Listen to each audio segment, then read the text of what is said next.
Hi, Kathryn here with Handmade by Circle Art Designs. Well, today on my work table, I am working on Earring Joy.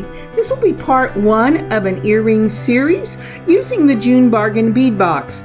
This collection, named after that bargain bead box, is Tranquil Tides. Boy, and I have trouble saying that first word, but oh, they are just gorgeous. When my daughter saw them, she said, "Oh, Mom, you have to do something that's oceany whenever you call this collection." So I decided to use the name that the Bargain Bead Box gave it. So let's turn our eyes to the mat. So as I turn my eyes to my mat, the first thing I see is this beautiful Simply Grateful. Oh, I just love this Simply Grateful mat. And as I was thinking about it and putting into perspective my weekend, I want to tell you that I am truly simply grateful for good friends. We have friends that we have known forever. And we went and did game night with them. And we have been trying to get together for game night since before Easter. But things happen, especially life, and one of the other of us had to keep canceling. But when we got there and my husband took a different route to their home and there was lots of green and we got to see planes landing and taking off. It was amazing. And I was truly grateful for the drive. It was relaxing, not a lot of traffic, and highways around here are frightening. They just are. So I am simply grateful for my weekend. It was awesome. What a wonderful 4th. What are you simply grateful for today? What has the Lord given you to be grateful for?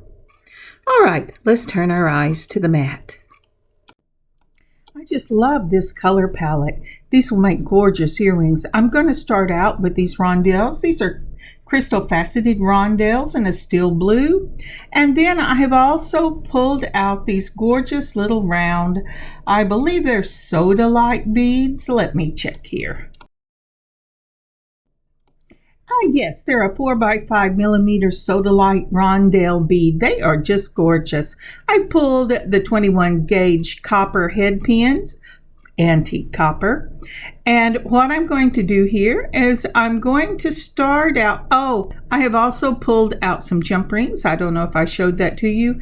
And for my own stash, I've pulled these 3 millimeter antique copper brass spacer balls. I put on one of the spacer balls, and then I'm going to go ahead and put on a rondelle in that steel blue. And then I'm trying out the sodalite beads. What I do is I put out a palette of the colors I like, and then when I am doing lots of earrings at one time, I just try out the different things that I would like to do with it. So here I am building just the rondelles and the sodalite. And this is a beautiful, beautiful piece. I have also got that antique copper round beads. I just love these. They are so gorgeous. And so this is what I'm thinking of. And if I was going to do this as a drop, that is exactly what I would do. But I have forgotten about something that is on my work table. So this is really what I first had in mind, but I'm going to figure this out in just a minute. So what do you think I missed? I'll tell you in just a minute. Now that's real pretty. I like that. If it was a drop, that's exactly what I would do. And we're going to go ahead and put this on. I thought I would keep this in so you could see if you did not want to use what I've left on the table. And I just realized I have left those beautiful little seahorse charms. And these are gorgeous. They're a 22 by 9 millimeter seahorse. And that is the antique copper, and they are just lovely. So I'm going to take these off. Now I do not have any eye pins, and to make this a 2-step dangle, I am going to have some eye pins. So this is what I'm going to do. I cut off the end And I used my looper, and you can use your straight nose pliers, and I made a little loop at the end of these head pins that came in the bargain bead box. So I've put on a spacer ball, then a rondelle, then a spacer ball, just like that. And then I am going to see if I can make these Sodalite little round rondelles work. Let's see what we do here. And then another rondelle. So this is the joy of beading. When you make your own things, even if you're making them to sell or as gifts for other, the joy is just playing around with the design, because it gets your creative juices working, and it is just lovely. So we're going to take my straight nose pliers and turn this down, and when I will get you a picture of this in just a minute so you can see what I did. I'm closing up that eye pin with my chain nose pliers. I'm going to close it off just like that, and let me get you a picture. I hope you can see this picture well. What I did was snapped it out of the video itself and then kind of blew it up a little bit. But what we've done is we've taken our head pin, and I have taken my wire cutters, and I've cut off just the head. Then I took my loopers, but your straight nose pliers work just as well.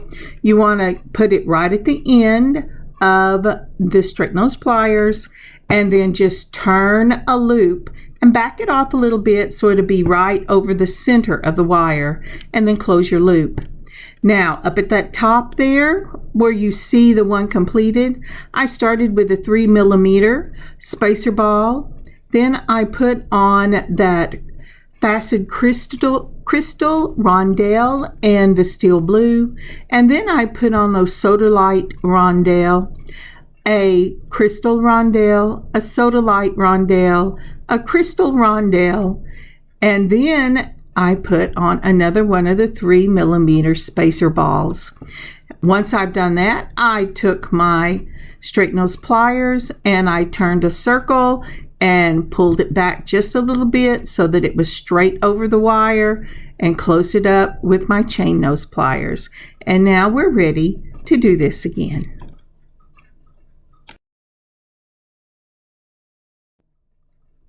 All right, just like before, we're going to take one of those head pins that are normal eye pin. We're going to put on a 3mm spacer ball, and we're going to go ahead and put on that faceted rondelle, then the Sodalite rondelle, a faceted rondelle. Let's see if I can get that through that little hole. Then another of the Sodalite. I love these. They're just so delicate and beautiful.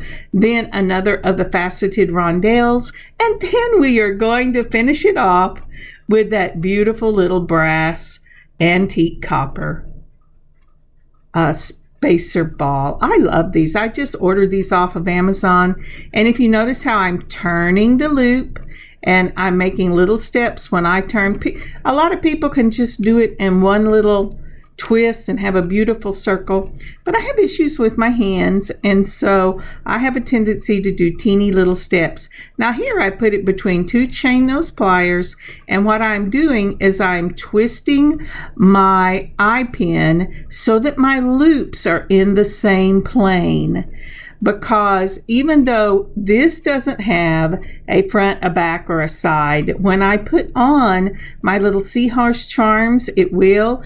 And I want these seahorse charms to not only be facing front, but I want a seahorse facing the left side of my ear and a seahorse facing the right side of my ear. So it's important that your pieces be in the same plane. Now I'm taking and I am putting my fishhook wires in the same plane by just twisting that bottom loop and making it flat in the same plane as my dangles. I'm going to take this now to make it a two-step dangle. I'm going to go ahead and put, using my my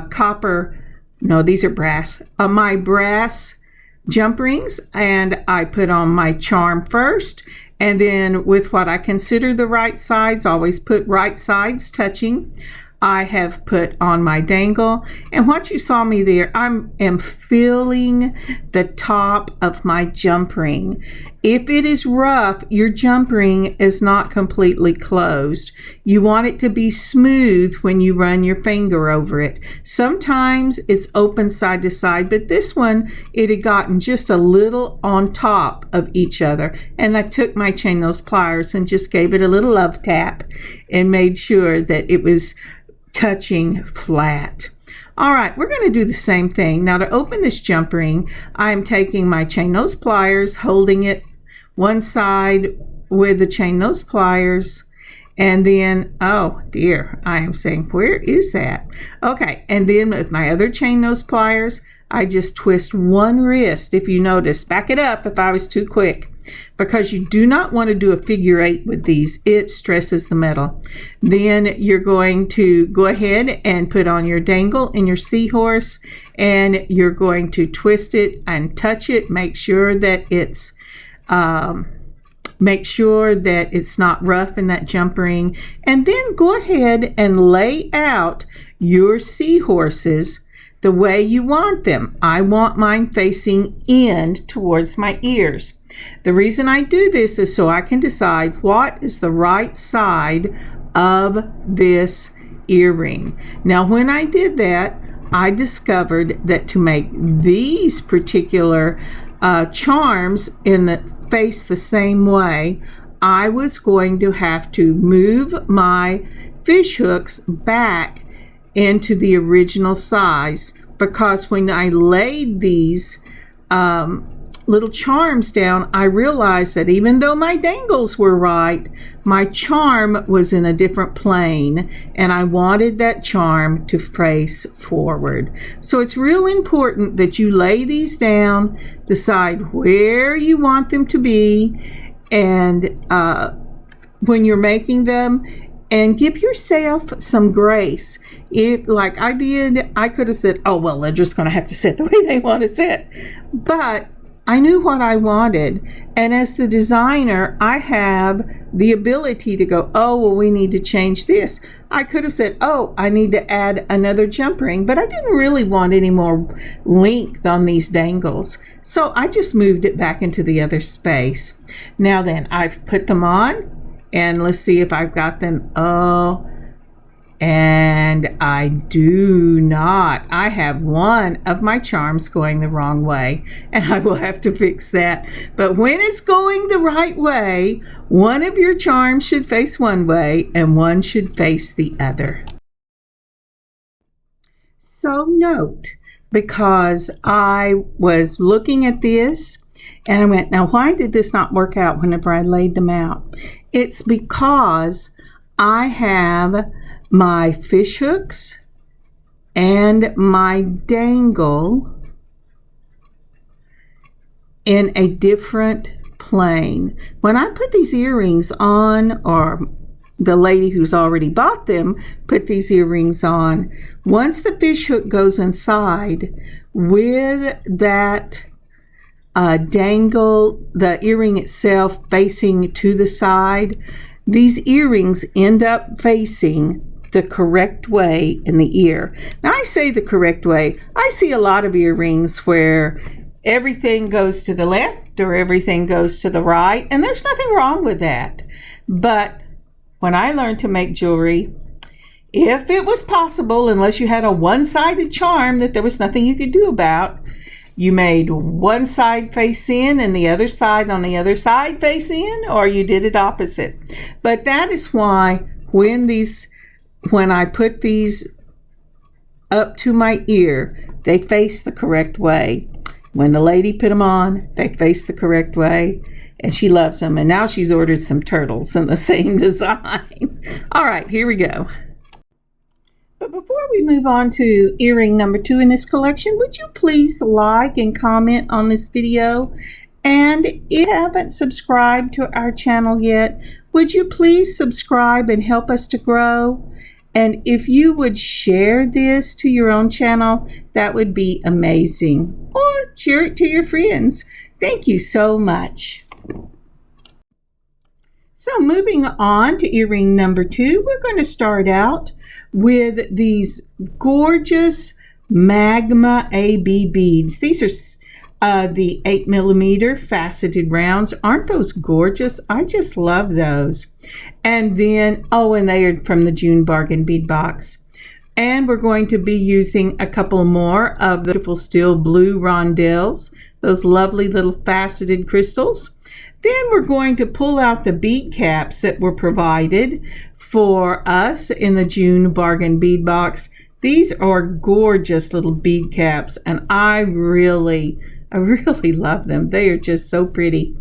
And of course, the little round beads in the antique copper that we tried to use in the previous, but we didn't. And for these, I have pulled out some of my 4mm gold spacer balls, and I have pulled out the fish hook that were provided in the June Bargain Bead Box, and some of my own gold jump rings. All right, the first thing I have to do is I have to straighten out these little head pins. That's the one thing about the head pins traveling through the mail. They sometimes get all bent to pieces. But, by the way, those bead caps are called swirl 8mm round bead caps. And again, a lot of these things, when I last looked, were still up on the extras from the Bargain Bead Box in the sister store, the Bead Box Bargain. So give them a check. All right, so I've got them semi-straightened out. I'll probably have to do a little more straightening, but let's see what I want to do for these. Now then, first off, the first thing we're going to do is we're going to decide, am I going to make this a dangle or a two-step dangle? And I haven't decided.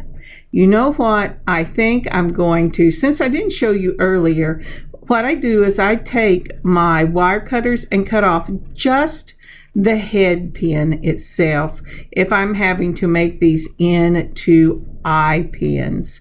Then I take my round nose pliers and I give it the few little twists down till they touch, and then I put my little pliers right at the base and bring it back so that the curve is sitting over the top of the straight part of the eye pin.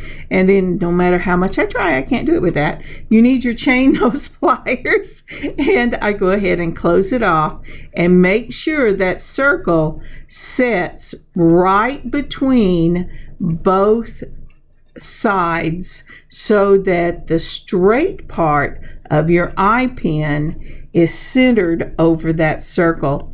That makes a really big difference whenever you are doing earrings, especially because if it is not centered, especially if it's dangles, when you put that on your earring, then it's going to lean towards whatever side that circle is leaning on, your little loop is leaning on. So get it as straight over as you can. All right, some of the things that I also pulled out for this are those teeny tiny little 11/0 seed beads. I always put something like that, either a spacer or a seed bead, to close off my eye pin. Then I put on one of the head pins, and then that Magma AB in that faceted 8mm. And then let's try another of the 8mm, and then one of the little faceted steel blue. And then I've got these little peach. These are just gorgeous. Isn't that pretty? I just love these. And they also came in the June Bargain Bead Box. And I am going to go ahead and put, let's see, I haven't decided exactly yet. I'm going to go ahead and close that off with the 11/0 seed beads. Now the reason I am doing 11/0 seed beads, you could use the spacer balls. I intended to, but that was when I thought I had brass or antique spacer balls, so I had a little more room to work with.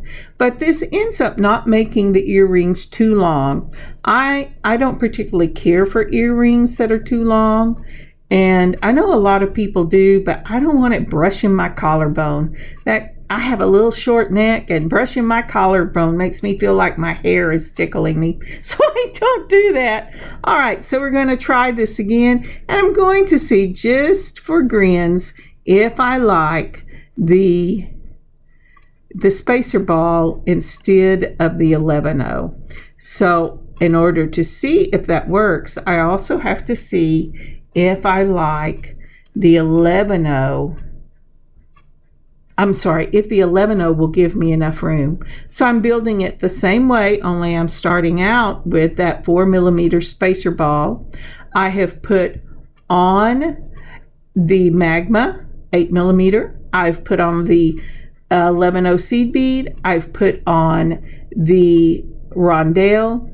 Then another, I have to not put on an 11-0 to have the space between that and the small little bead, the little pink that I put on. I'm going to go ahead and close this up and decide which one of these I like. Now, is this going to waste a head pin? Yeah. But I have quite a few that came in that June Bargain Bead Box. They were very generous with them. And so I really would like to decide which one I like better. Remember, the difference is I could not use an 11-0 between my last two beads whenever I did this. And I'm sorry, this little faceted rondelle that I'm putting on right here is a 4x3mm, and it is in a matte pink champagne. It looks peachy to me, but it's a matte pink champagne. And I did not see any more of these on the list. All right, so do I like this one or do I like this one? They both have some beautiful, just beautiful deciding. I mean, they both look gorgeous. But what I ended up doing was I went with the 4mm spacer ball on the bottom. And now I'm trying to decide if I want a dangle. Remember, we started out making this a dangle. And I am going to go ahead and make it a dangle with these really beautiful spiral coin beads. It looks like something you would find underneath the sea. And whenever I first saw that Magma AB, I thought, well, is this because we sometimes have volcanoes under the sea? But then my daughter came through, bless her heart. She comes in, she looks at what I'm doing, I think at least every day, and she says, oh, Mom, that looks just like coral when you go scuba diving. Well, I do not swim, and scuba diving seems like it would be awful. So I am taking her word for it. So I've left it as a head pin. I've gone ahead and put on my 4mm spacer ball, and then I've put on my coin bead, and now I'm checking to see what I want for the top. Do I want the little seed bead, or do I want this spacer ball? I really love these 4mm. I have this type of spacer ball in a 4 and a 3mm, and I have had 2mm, but when you get down to 2mm, I just rather use my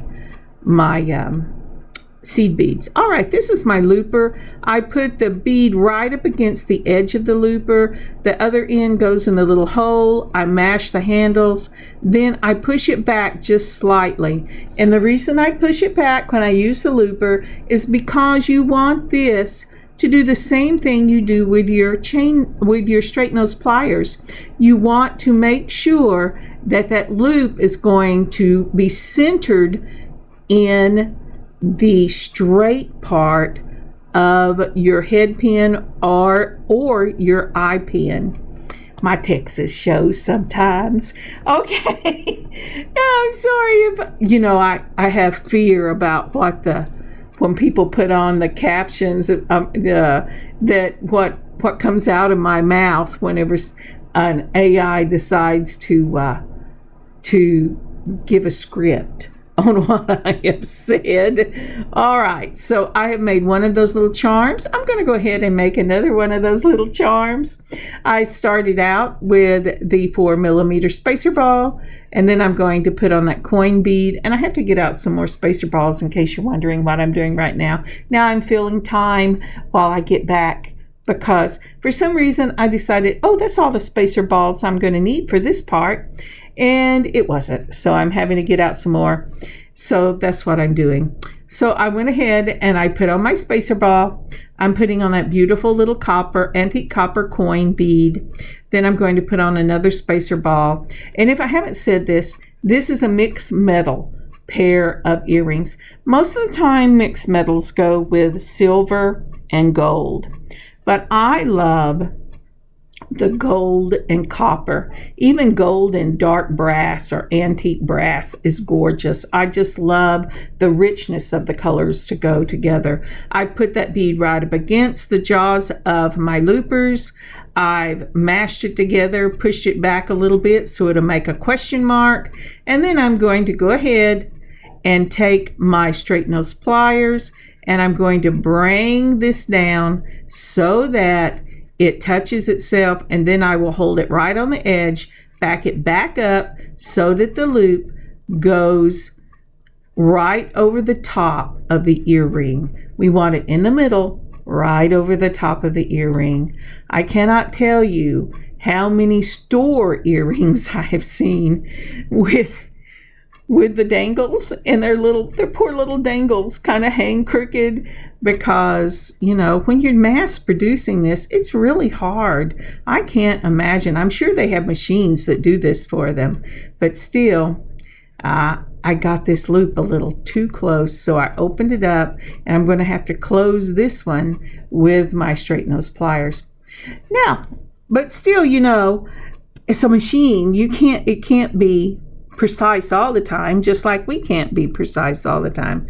So what happened that I had to clip this this piece because I got it to the spacing wrong. First of all, I didn't make sure that I pushed my finger up to the bottom so that the eye pin itself was, or head pin itself was right up against the bead. Therefore, the looper did its job. I didn't do my job because, you know, human machines make errors too. So I'm going ahead and I'm closing this with my straight nose pliers. You don't want, at least the way I do my jewelry, you don't want a lot of, or any space really. I want my beads to be taut on my wire. Not tight because you don't want to break them, but I like it to be taut. So I'm going ahead and closing it. Now I am backing that off so that my loop will be right over the center. I'm going to take my chain nose again and close it up just like that. And once I get that closed off, then these will be ready to put on my earrings. This in turn will be a two-step dangle. The first dangle will hang from the ear wire. The second dangle will hang from the bottom of the first dangle. Two-step dangle. I love two-step dangles. Boy, when you wear those, you don't have to move your head very much, and you have this wonderful little motion. Now, with these coin beads, they will turn. Even if you make it taut on your wire, unless you wire wrap through it so that you wire it first onto the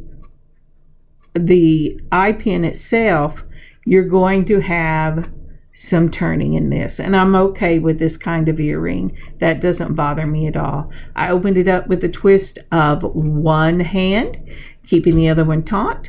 I've put that on, and I've closed it up again with the twist of one wrist, not two, just one. And now we're going to do the other one. All right, let's go ahead and open up our jump ring. I'm using the smallest of my jump rings, which are 4mm. I do not want to add a lot of length to this, and I do not want to take away from the dangle itself. So I'm going ahead and I'm going to put this little charm. I have an issue here. I can't decide what it is. Okay, I'm going to go ahead and put this little charm on right like that. Then I'm going to take and put on my dangle itself. Make a habit of, if you put your charm on the first one first and then your dangle, then do the same thing on the other one. That way, when you get to making a jewelry piece where it matters which one you put on this jump ring first, you will have the habit of always doing it same. Touching the top to make sure it closed up and it's not rough. And also remember to always only open your jump rings with one side. Hold the other side steady. Now then, I'm going to go ahead and twist these because I want to give these little coins the best chance they have of staying facing the front, because that's the way I like to make earrings. You know, it was a long time. When you wear clips, they always face the front. So when I started making pierced earrings for people, I was really surprised whenever I realized that not all earrings that you buy face the front. And it doesn't have to be a hoop not to face the front. I was really surprised by that. But since I grew up wearing clips, because I'm allergic to everything, then I have always made my earrings, even to sale, whenever possible, facing the front. So we're going to twist this with one wrist, and we're going to add that ear wire to it. Now you could go ahead and open up that ear wire and just put it directly onto the ear wire. I do that sometimes, not often. I don't know if I'm just the roughest person that ever lived where opening loops are concerned, or that I've just been real unlucky with the fish hooks that I have gotten. But a lot of times fish hooks and sometimes even my clips will break when I open them. So I just got in the habit of using small little jump rings whenever possible. Now, isn't that a beautiful pair of earrings? I just love that. It is so pretty. All right, let's put these on our little mat, our little heart here. Now see how they're facing? And all I did was turn it around. And then here is the other pair. I just love these. So there will be another part to this collection sometime next week. This is the only one I'm doing this week. Thank you so much for joining me today. Here are some pictures. Oh, they're just so pretty. I told my daughter, I thought, don't you think I should make a second pair of these to put in the shop? But she said, oh, Mom, you already had another design. Just wait. So, again, thank you for joining me today. I hope you had an amazing 4th of July. I didn't even say that, I don't think. And I hope that you are having a wonderful week. God bless you. May you have an amazing beading adventure of your own. Check these out in the Bargain Bead Box, see what they still have, or look in your own stash and make something amazing for yourself. God bless you. Have a great week. See you later in the week. Kathryn, Handmade by Circle Art Designs. God bless y'all.